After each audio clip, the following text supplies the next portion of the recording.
जिद्द,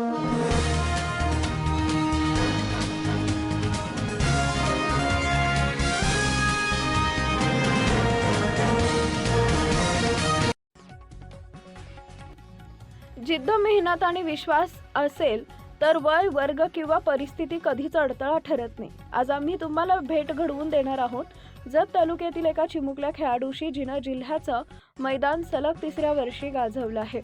जत तालुक्यातील घाटगेवाडी रामपूर येथील जिल्हा परिषद प्राथमिक शाळेत शिकणारी 5वीतील विद्यार्थिनी शीतल विलास भोसले जिने गोळाफेक स्पर्धेत जिल्हा स्तरावर मोठ्या गटात तिसरा क्रमांक पटकावून सगळ्यांचं लक्ष वेधून घेतलं आहे। शीतलचं यश एका वर्षापुरतं मर्यादित नाही। 2023 ते 24 आणि 2024 या दोन्ही वर्षात तिने लहान गटातून केंद्र, तालुका आणि जिल्हा स्तरावर गोळाफेक स्पर्धेत प्रथम क्रमांक पटकावला होता। यावर्षी 5वीत प्रवेश झाल्यानंतर तिची मोठ्या गटात वर्णी लागली होती। समोर होते 7वी 8वीतील खेळाडू, पण तरीही शीतल डगमगली नाही। मोठ्या गटात सुद्धा केंद्र आणि तालुका स्तरावर प्रथम क्रमांक आणि थेट जिल्हा स्पर्धेत तिसरा क्रमांक।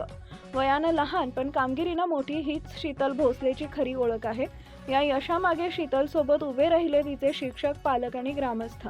मुख्याध्यापक अय्यूब सय्यद, वडील विलास भोसले, आई अपर्णा भोसले, दत्तात्रय भोसले यांचं मोलाचं मार्गदर्शन लाभले। सरपंच मारुती पवार, शाळा व्यवस्थापन समितीचे अध्यक्ष दत्तात्रय निकम यांचं सातत्यपूर्ण प्रोत्साहन होतेच। जत पंचायत समितीचे गट शिक्षण अधिकारी राम फरकांडे, शिक्षण विस्तार अधिकारी अन्सार शेख, तानाजी गवारी, वाघमारे, केंद्र प्रमुख संभाजी गोडक, जयवंत वळवी, शिवशंकर माळी, रमेश राठोड, शिक्षक मच्छिंद्र ऐनापुरे यांचंही वेळोवेळी मार्गदर्शन लाभले। शीतल भोसलेचं यश हे केवळ एका विद्यार्थिनीचं यश नाही, तर ग्रामीण भागातील असंख्य मुलींसाठी प्रेरणा आहे। शीतलला मनापासून शुभेच्छा आणि तिच्या पुढील वाटचालीसाठी आमचा सलाम। अशाच प्रेरणादायी बातम्यांसाठी Aryaveen times YouTube channel like, share आणि सबस्क्राईब करा।